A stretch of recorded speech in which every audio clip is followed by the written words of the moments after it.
മോഹൻലാലിനെ മലയാളികൾ കാണാൻ ആഗ്രഹിക്കുന്ന ലുക്കിലെത്തിച്ച സിനിമയായിരുന്നു തുടരും. പ്രഖ്യാപനം മുതൽ ശ്രദ്ധ നേടിയ ചിത്രം സംവിധാനം ചെയ്തത് തരുൺ മൂർത്തിയായിരുന്നു. ഒടുവിൽ തിയേറ്ററിലെത്തിയ തുടരും സമീപകാലത്തൊരു സിനിമയ്ക്കും ലഭിക്കാത്തത്ര മൗത്ത് പബ്ലിസിറ്റി അടക്കം നേടി മുന്നേറി. ഇന്നിതാ കേരള ബോക്സ് ഓഫീസിൽ ഏറ്റവും കൂടുതൽ കളക്ഷൻ നേടുന്ന ചിത്രവുമായി മാറിയിരിക്കുകയാണ് തുടരും. 2 വർഷം ആരാലും തകർക്കാനാകാതെ നിന്ന 2018 സിനിമയെ മറികടന്നാണ് കേരളത്തിൽ തുടരും വൻ വിജയമായി മാറിക്കൊണ്ടിരിക്കുന്നത്. ഈ അവസരത്തിൽ കേരളത്തിൽ നിന്നും ഏറ്റവും കൂടുതൽ കളക്ഷൻ നേടിയ സിനിമകളുടെ ടോപ്പ് 10 ലിസ്റ്റ് പുറത്തുവരികയാണ്. സൗത്ത് ഇന്ത്യൻ ബോക്സ് ഓഫീസിൻ്റെതാണ് റിപ്പോർട്ട്. ഇതിൽ ഇതര ഭാഷാ സിനിമകളുമുണ്ട്. അവ രണ്ടും പ്രഭാസ് സിനിമകളാണ് എന്നത് ശ്രദ്ധേയമാണ്.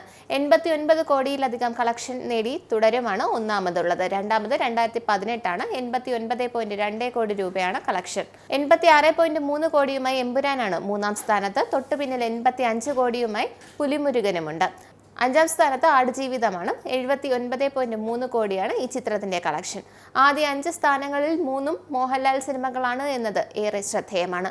6ാമതുള്ളത് ഫഹദ് ഫാസിൽ ചിത്രം ആവേശമാണ്. 76.10 കോടിയാണ് സിനിമയുടെ കേരള കളക്ഷൻ എന്നാണ് south Indian box office report ചെയ്യുന്നത്.